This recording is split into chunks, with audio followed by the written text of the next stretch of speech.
So thank you everyone for coming today.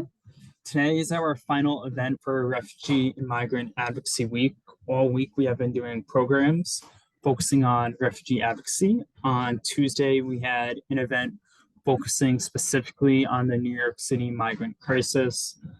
Yesterday, we had an event focusing on LGBTQ plus refugees in Kenya.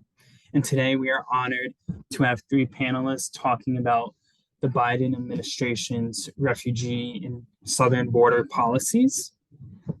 So just a little background on Refugee Advocacy Week.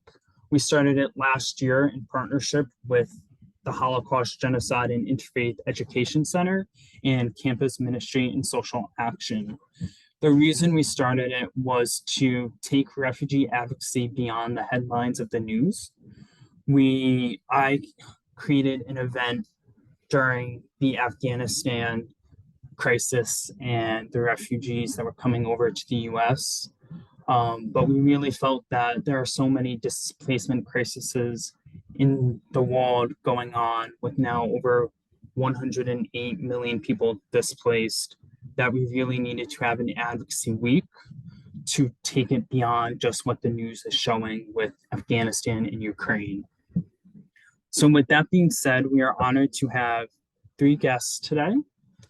They are from local organizations, national organizations, and they are here not only to talk about Biden administration's policies, but also how we as college students can get involved. So first, we have Russ. He is from HIAS. We have Julia. She is from JRS, which is Jesuit Refugee Services, hosted in DC. And last but not least, we have Kathy from Hearts and Homes for Refugees. So Russ, if you want to start and introduce yourself and HIAS a little bit, that would be great. Absolutely. Thank you so much. And it is an honor and a pleasure to get to be here with these fantastic panelists and to be part of this week of programming. Thank you for the invitation. It's really wonderful to be here. So my name is Russ Agdern. I use he, him pronouns. I'm the grassroots organizing and advocacy manager for HIAS. HIAS is one of the 10 refugee resettlement organizations in the United States, which means we work to help resettle refugees that come through the United States Refugee Assistance Program, the State Department. But we also do a whole lot more than that.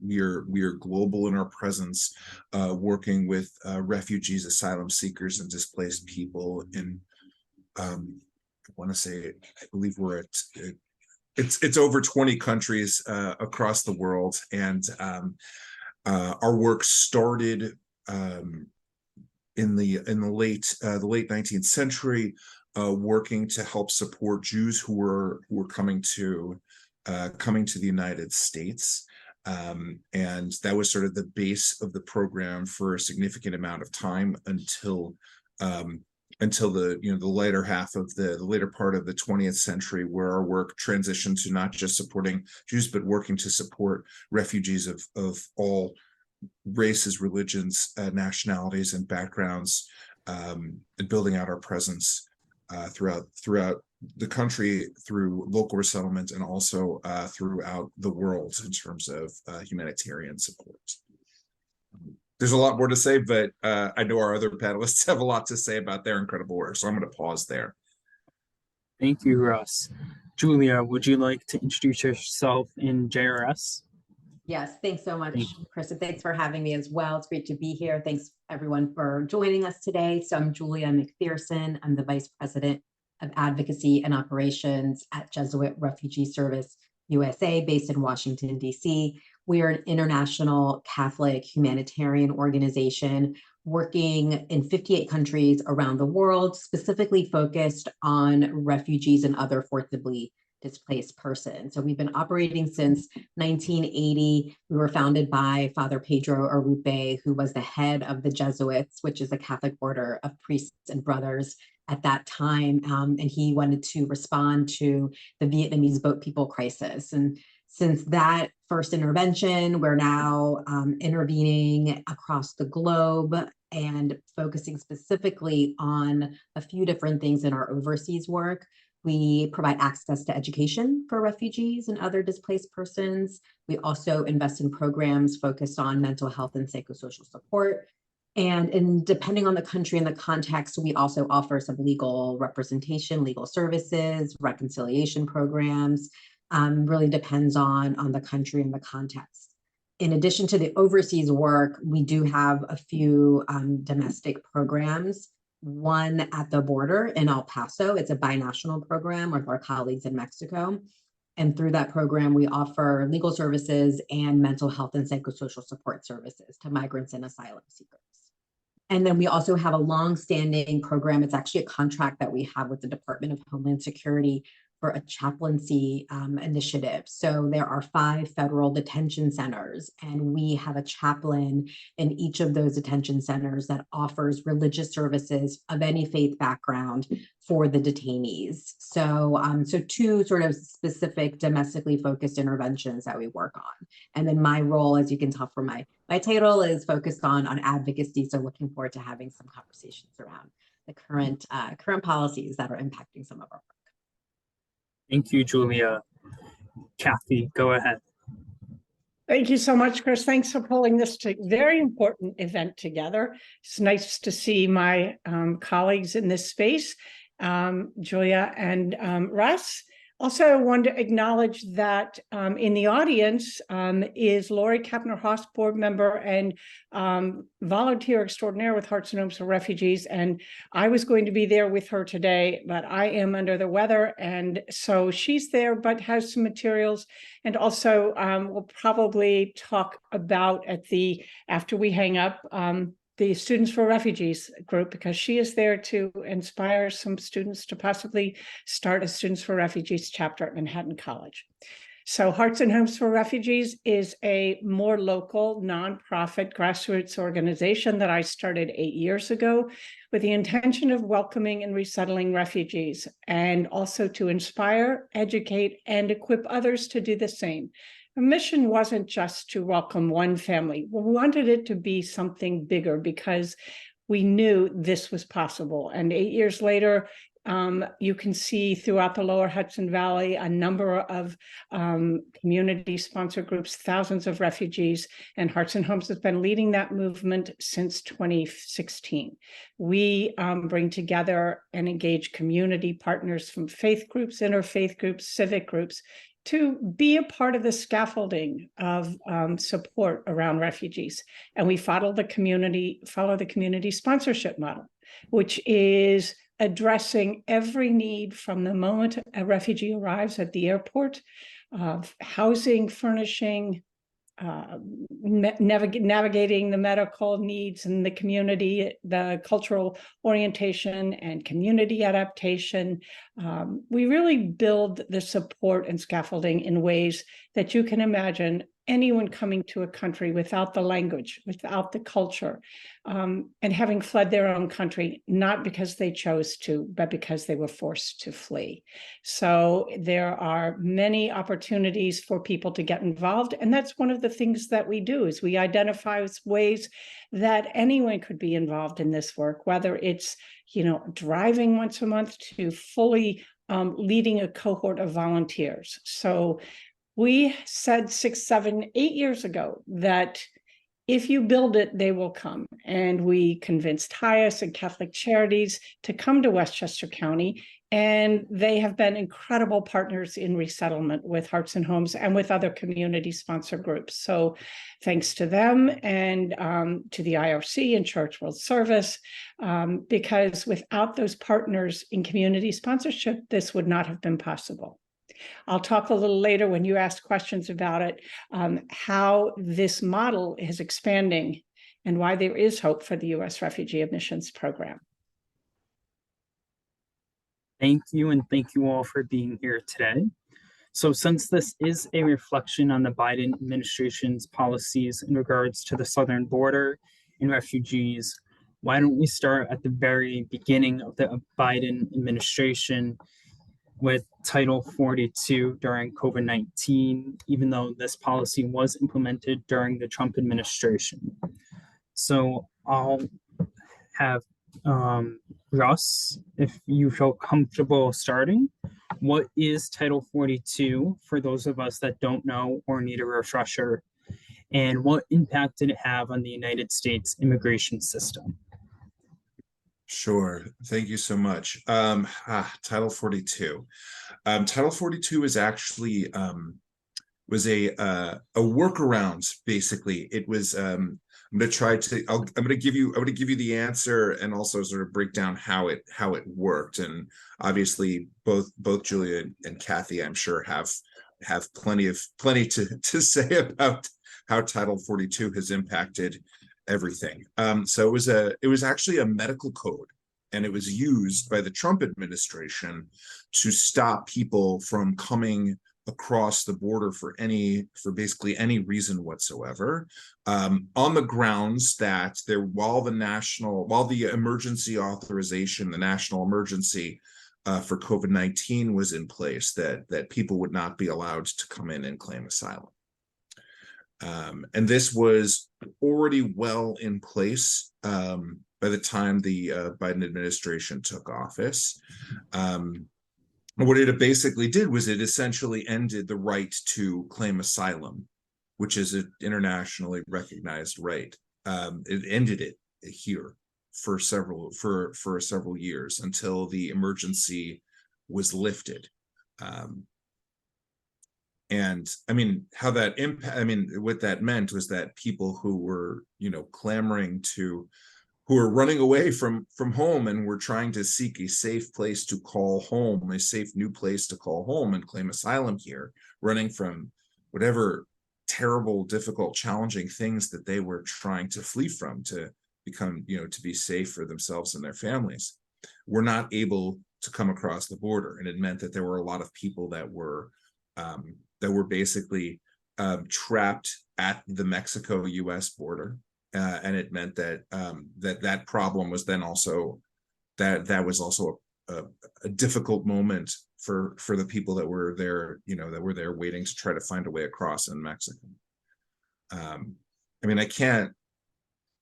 It's difficult to overstate sort of how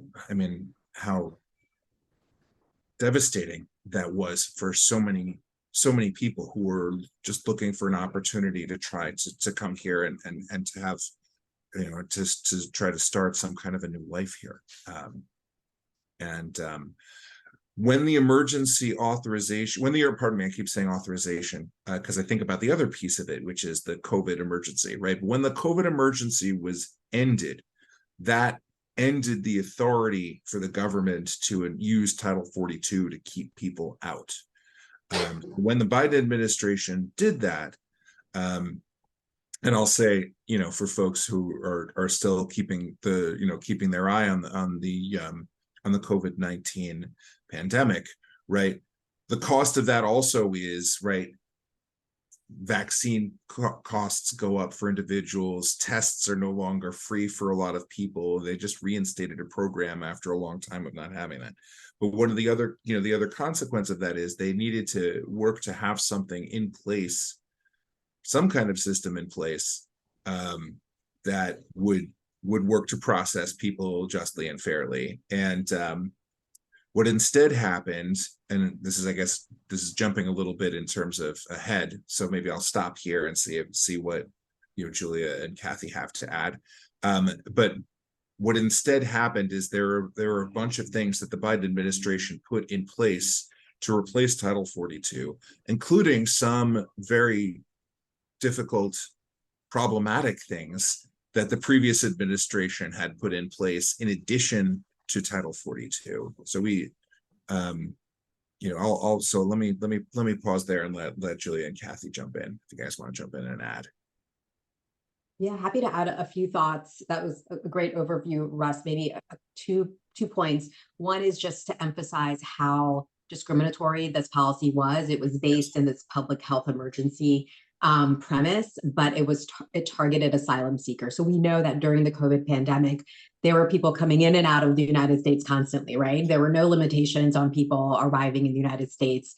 except there was this barrier. This barrier was placed specifically for asylum seekers. So it was a way for the Trump administration, frankly, to implement a policy that limited or eliminated, right, access to asylum in this kind of backwards way. And unfortunately, it did take 3 years for the Biden administration to chip away at this the policy. There were some court efforts through the courts to terminate the policy, but eventually the only way to get around this was to terminate the entire public health emergency, to your point, Russ, which had other implications beyond access to asylum. So it was really rooted in the discriminatory approach and a lot of sort of politicization of this issue around asylum. And I would just secondly emphasize the impact it had in terms of maintaining or keeping everyone in limbo who were waiting at the border. Created huge problems for the Mexican government. There's huge amounts of levels of violence, kidnapping, extortion at the border as a result. Smuggling increased significantly. So we saw higher numbers of people trying to access the border illegally. Most people patiently wait in line to access the border or to claim asylum at a port of entry. But when you're stuck for months, years on end without the opportunity to legally petition for asylum, that legal right that everyone has, then you become desperate, right? I think any of us can sympathize with that. And so we saw increased violence, we saw crowded shelters, we saw people taking extreme risks to enter the United States. And that unfortunately just adds to this negative rhetoric around migration, around asylum seekers, and created significant problems for those of us trying to serve those populations, but certainly for those caught up in this politicization of this policy. So yes, I know we'll get into sort of the next steps, but just to emphasize those 2 points. I just want to say one thing about this. This is not something that Hearts and Homes has been active in, to be honest. Our mission is different, but I think the important thing to remember is that the politicization, making this such a political football has undermined what is a human right. The Universal Declaration of Human Rights said that seeking asylum is legal, and doing so gives everyone has the right to do so. We've lost sight of that, and I think this has just become a way to manage a really bad immigration policy in this country. Russ, going back to one of the things you mentioned earlier about some of the replacements that the Biden administration tried to implement to discourage migrants coming from the southern border, one of those was making sure that the asylum seekers first applied in the countries that they passed through. What is your perspective on that policy, and how has that complicated the work of HIAS, JRS, and other organizations focusing on asylum seekers? Well, I mean, I'll say from our perspective, I mean, that is essentially that's essentially the Trump travel ban that was in place. That there was a ban that basically said if you were to pass through another country and not apply for asylum there, that you couldn't apply for asylum here, that you were not allowed to. And I mean, what makes that really frustrating is we had a candidate who campaigned very differently than that rule, that then went to re-implement a version of that rule. And in fact, we know that the ACLU, when it was fighting that rule, basically resubmitted the same lawsuit that they submitted to fight the Trump version, with almost no changes to it, because it was essentially the same thing. And HIAS also has both from with local organizations and our own work, we have a presence both in Mexico and on the other side of the border, And so we provide legal support and other support for folks as they're coming in and coming across. And I think how that impacts our work is, we do the work that I do, similar to Julia. The work that I do is actually primarily working around advocacy and organizing, and I actually work with local leaders like Kathy and other local leaders across the country around working to build relationships with members of Congress and to try to push them to make more merciful, more just, more humane policy when it comes to refugees, asylum seekers, and displaced people across the world. So when we look at a policy like this, we have local leaders that have been doing this work for 7, 8 more years, and to have to go to them and say, well, remember this person you were excited to have be president. Well, we have to now fight this policy that we already fought under the previous administration. And I think it can be really, really frustrating for our advocacy work that we have to continue these battles. Julia, I'll throw it over to you. Agreed. And in addition to this particular policy about sort of third country, forcing people to these third country agreements is what they're typically called, and forcing asylum seekers to petition for asylum in the first country of arrival. There were several other policies that the Biden administration introduced at the same time, including, for example, asylum seekers now need to use an app on a smartphone. It's called the CBP-1 app to schedule an appointment. With CBP-1, they have to be in another country before doing that. So typically they're in Mexico applying on an app for an interview and then have to wait for that interview.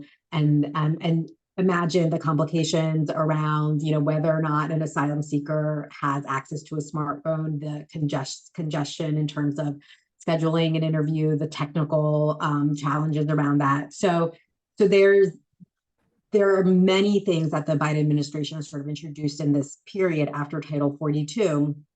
And frankly, it's become very challenging logistically, but also in terms of communication and information. And, it's hard for us as advocates sometimes to keep track of all of these different policies and how they're executed. Imagine being on the other side as a migrant or asylum seeker, trying to understand and comprehend how they can navigate this very complex situation. So it's been very difficult, I think, from an misinformation point of view, to really try to empower asylum seekers themselves and the organizations like ours, trying to help them to make sure that they don't inadvertently, cause issues for themselves, that they have a path to protection that makes sense and is easy to access. So unfortunately, it's become very complicated, very challenging, and we don't really see an end in sight. This needs a broader reform. That we all agree, I think, broader reforms. The system needs to be more broadly reformed beyond these sort of patchwork interventions that unfortunately have negative consequences on the people they're theoretically trying to help. I just want to add one piece to that. Is specifically the CBP-1, the app, is actually particularly challenging because, first of all, it doesn't really work well. Imagining whether you're a life and death situation where you are trying to get your family to safety for a better life, and it's based on a wonky app that was so dysfunctional when it was first put out that within like a week or two of it being put out, Senator Markey put out a statement from Massachusetts, saying this app doesn't work, we need an alternative. And secondly, we have reports from our folks from the board, trying to, or folks working with people trying to get across the border, that there's some instances where when they have an appointment, they may get turned away by Border Patrol anyway. Even if they've got an appointment in the app, they may not be allowed to come across to have their appointment. So it's just, there's a lot of, just echoing Julia, there's several things in place, and they all need a lot of change to them. And going back to President Biden's campaign promises in regards to immigration and refugees, a lot of the criticism of the Trump administration was with his travel ban We saw some of the lowest numbers in history in regards to the number of refugees we settled. However, in fiscal year 2022, the United States only resettled 25,465 refugees, despite the refugee cap being at 125,000. Similarly, in fiscal year 2023, the United States only resettled about 45,123 refugees as of September 20th, according to the Refugee Council USA. Why is the United States, one of the richest countries and most developed nations on earth, failing to max out its refugee cap, which to begin with isn't even 0.5% of the total refugees currently on the planet? And we'll start with Kathy. Okay. Okay, let's put this in context, okay? The good news is that the refugee resettlement program is coming back, okay? Look back at what happened in 2016. For 4 years, the refugee admissions program was cut off at the knees. It was decimated. Infrastructure of settlement agencies was cut. Staffing was next to zero. Offices closed. So how can you resettle refugees through the US REP program when there is no support for it? Biden comes in, ups the cap, and remember that presidential determination is just a cap, it's aspirational. So yes, in the last several years, the cap has been at 125, but the good news is in the last year, we have resettled, what was that number? We have resettled this year's number, okay, 60,000, which is where we'll probably end up at the end of September, the fiscal year, already surpasses the last 3 years combined, okay? Well, that's the good news. So the damage was done, the commitment is there, the resettlement agencies are building back. There's some other exciting things happening. The US government has recognized that private citizens can shift the paradigm of refugee resettlement in this country and are opening different pathways to resettlement.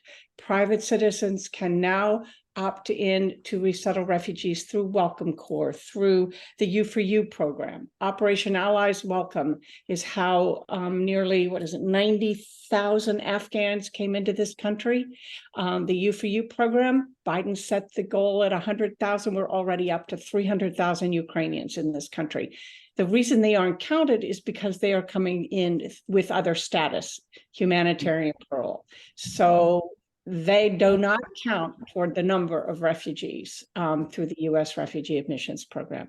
But there's been more resettlement of refugees in the broader sense than we've seen. I know World War II, 1948, there were 7 million from Europe, but this is a significant number of refugees in the broader sense that have been allowed to come here and been resettled, many with the help of private citizens and the resettlement agencies that are becoming more robust all the time. This is going to continue, by the way, as the government invests in bold changes like these private citizen pathways, we will see more refugee resettlements. So that's the good news. Kathy, could you explain for those in the audience that don't know the difference? Could you define very quickly what a refugee is? What are their rights and the aid that they receive as compared to someone who has the status of humanitarian parole? So a refugee that arrives here has someone who's fled their country due to fear of persecution based on their race, religion, nationality, a number of reasons, but they've already been granted refugee status outside this country, okay? And they went through the US United Nations High Commission on Refugees. They've been approved. The resettlement agencies select which clients they will take as refugees through their affiliate programs.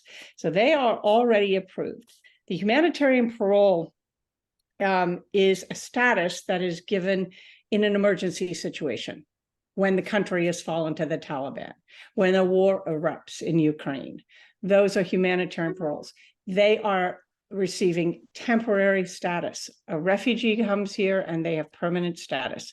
The Ukrainians and Afghans have temporary status and they do not have a permanent path to be here for long. past the 2 years they're given. This is problematic because it sends everyone back to the legal system to get reparoled. They have started to resettle, and then all of a sudden their employment authorization is taken away or expires. There's so many problems with temporary protection status, as we've seen, but it is a status that is given because there was no time to process them as refugees. Did I leave anything out, Russ, Julia?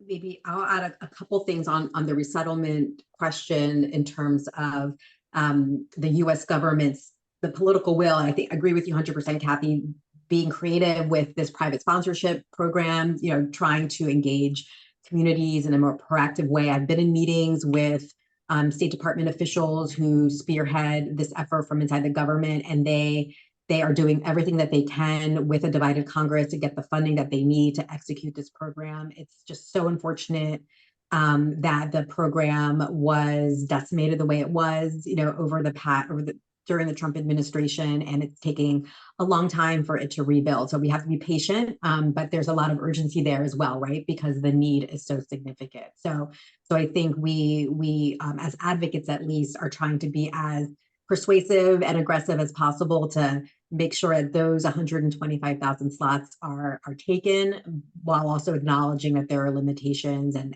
needs a little bit more time. Breaking news is that we're hearing now, so the government fiscal year ends, as we all know, with the shutdown looming in just a couple days. But there's also a deadline associated with that for the president to set his annual presidential determination. So basically that number of how many refugees will the U.S. accept in any given fiscal year, which starts on October 1st. And we just learned that the administration is sticking with the current number, 125,000. So, we are getting there, but hopefully in this new fiscal year, we will get closer to the 125,000. From a historic perspective, I think it's important to point out that the U.S. refugee admissions program was never a political issue. It was always a bipartisan law, and that, in fact, and when it comes to presidential determinations, I think that there were two presidents who set the presidential determination at the highest at the time, and they were two Republicans, Ronald Reagan and George Bush. So this humanitarian issue has been diluted to become political, and it is the refugees who are suffering as pawns in this political game. So just to say, anyone says it's political, point out it's humanitarian. And we've been at this since 1948. Just one very brief addition, which is to put a point on Kathy's original point. I believe in July, we resettled over 6,800 people through the State Department program, and in August that number was 6,100. So if we were to hit somewhere between those two numbers for a monthly average for a year, we would be approaching 80,000. I'm not one to shy away from critiquing any administration. And I also think these numbers are headed in the right direction. I think the one thing that I struggle with, and I know we'll get to that, I think, in a little bit, is on the one hand, humanitarian parole is an important tool in these very challenging moments of time.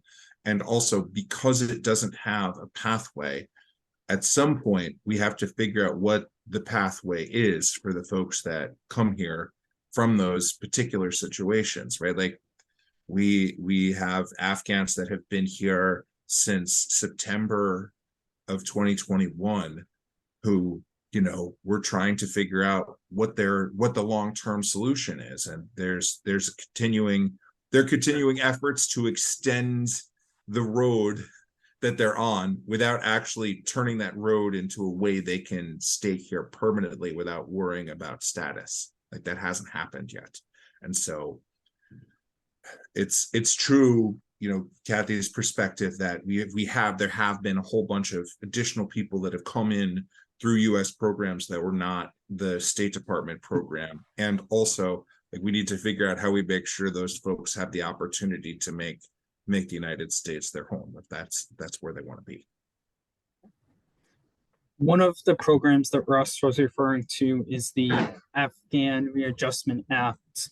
Russ, since you alluded to it in your remarks, what impact will this have on the safety and security of our Afghan brothers and sisters if this is passed? And why hasn't it been passed yet, even though the refugee crisis from Afghanistan started in August 2021? Why indeed? That is a great question.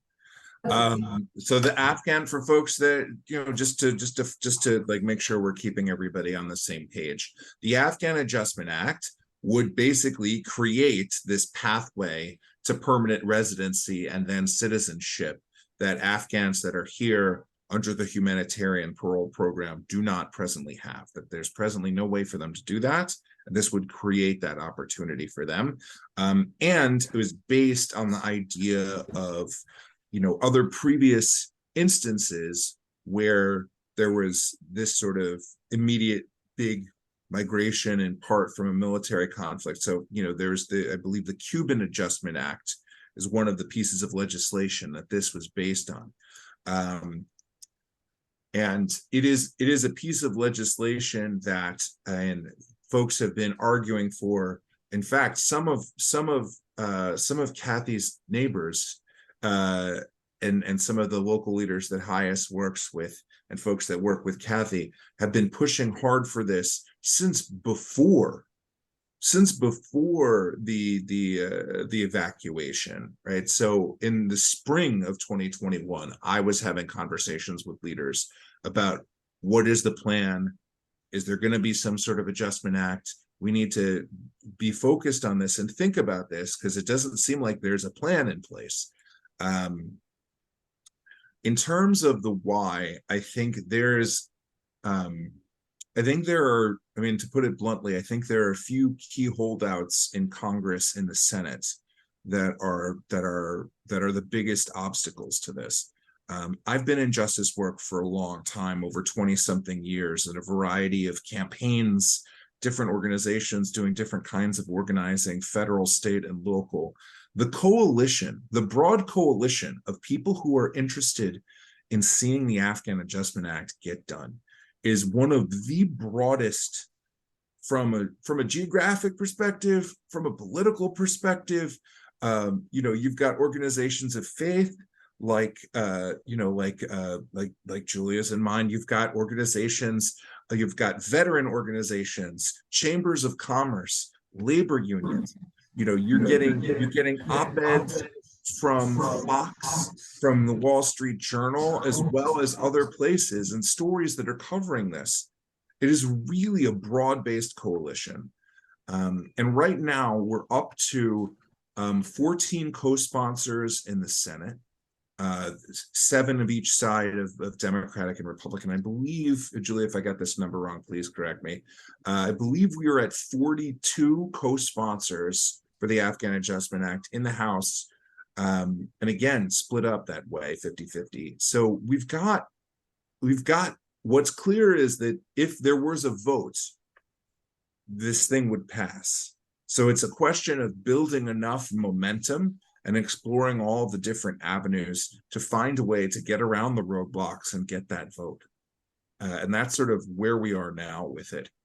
And I think that a thing that people can do is to continually let your members of Congress know that you want to see this pass, because our issues, and I know that I'm sure that both Julia and Kathy could say a lot more about this, but one of the challenging things about these issues is we work to build up public support on them, because there are a lot of issues that are being advocated for. There are a lot of different groups that are doing this advocacy work. And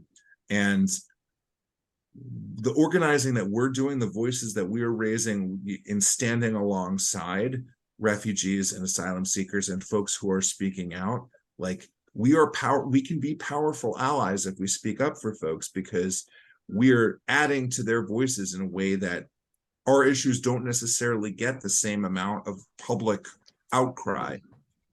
I don't know if that feels like a fair frame, but I don't think we don't get as many people into the fight. And that's why, that's why all three of us work so hard to try to get more people into the fight, because we know that these are issues that seem clear cut, cut and dry. This is the right side of history to us, but we need more people to stand up and push elected officials that way, because that's what elected officials react to, is who's putting the pressure on, right? Who's connecting with them and who's connecting them with the issue. Yeah, I would just second your characterization, Russ, that this has been an incredible coalition that has, rallied together to support the Afghan Adjustment Act. Just hearing the co-sponsors, right? The fact that it's balanced, and that's intentional. The lead co-sponsors on both the House and Senate side, they want to project this reality that it's bipartisan, and so they don't want to bring on a lot of Democrats, for example, so that it outweighs the Republicans. So it's very intentional that only one Democrat at a time, one Republican at a time, so that it's balanced.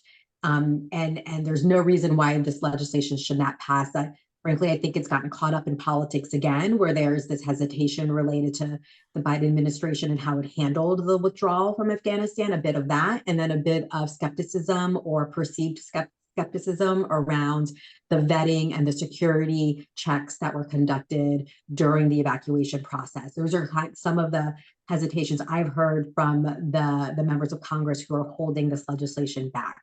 So again, absolutely, we need to keep pushing as advocates to argue, for this legislation. It's unfortunate that these individuals have been here for 2 years. They are clearly contributing to their communities.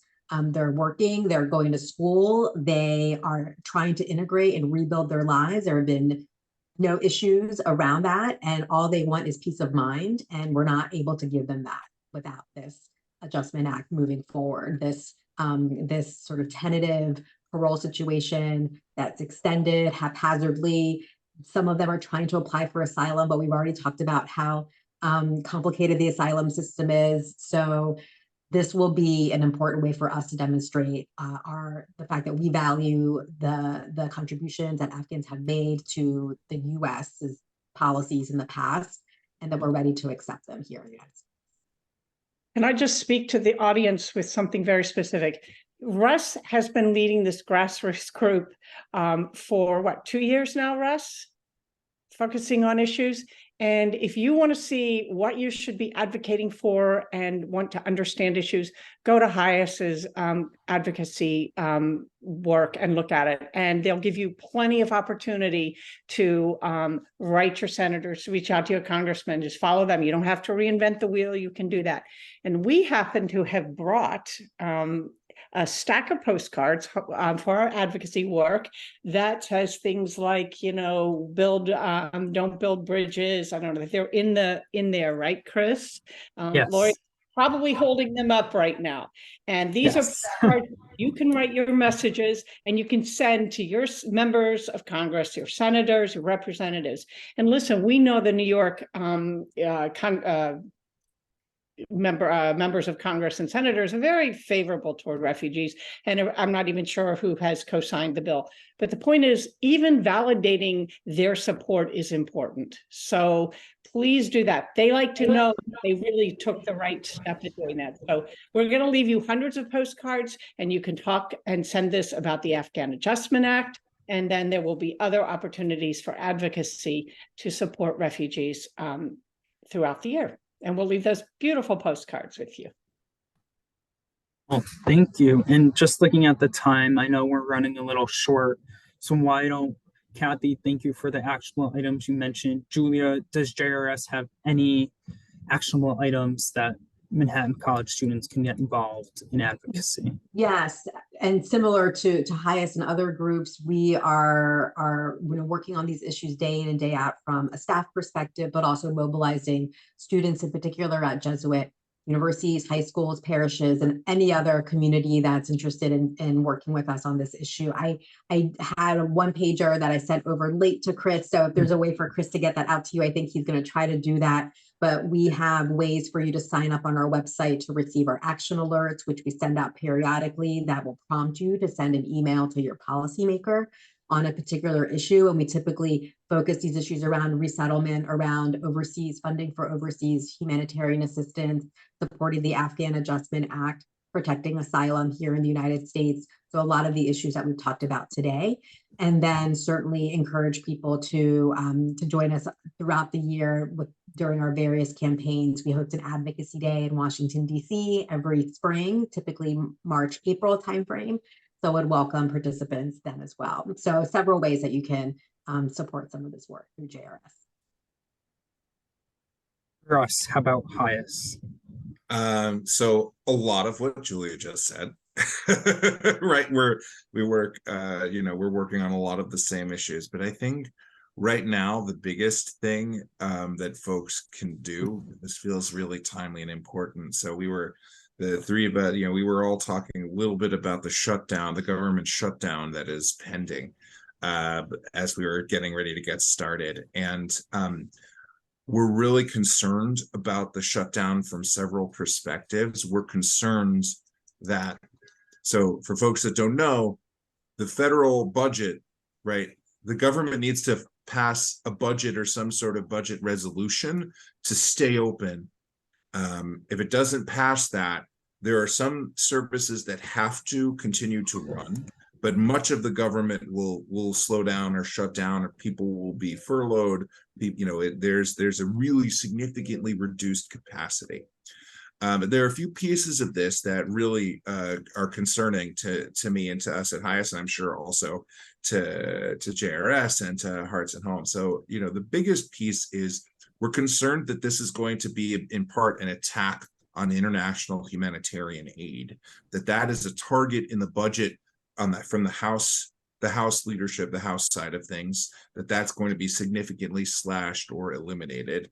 And that aid is in part what helps, cover the cost of the programs that Highest, and I'm sure JRS and other organizations are doing around the globe in terms of education, in terms of economic development, psychosocial support, fighting to stop gender-based violence, right? These are the programs that are just some of the things that we're doing around the globe. So that's a first real concern.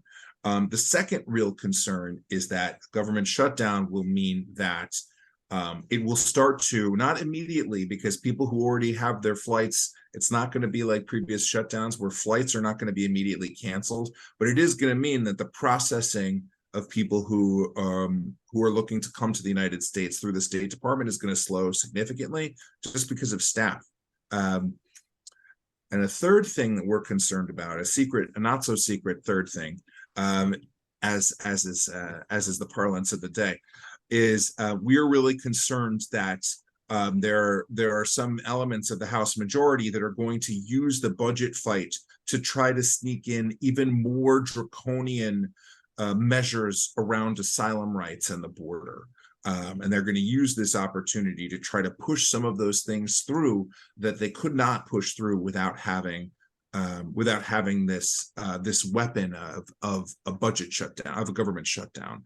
So one thing that folks can do now, right, and then the next couple of days, is you can reach out to your members of Congress, all three of them, both your House of Representatives, your representative, and your two senators, to tell them that you want to see them make sure that the government opens, that the government does not shut down. However, you don't want to see them do that at the expense of these key programs, because there's going to be a lot of pressure to just do whatever they can, do whatever you can to get the government going again. And we've seen in moments like this that there's a danger that a deal may be cut that impacts our programs, impacts humanitarian aid, impacts the border. And so we really need to raise voices to let members of Congress know that we need them to stand. We need them to fight to keep the government open, but we need them to also fight for that humanitarian aid and for support for domestic resettlement and to protect asylum seekers and their rights at the border. Well, thank you to the three of you for being here, and why don't we give our speakers a hand? So, does anyone in the audience have a question for the speakers?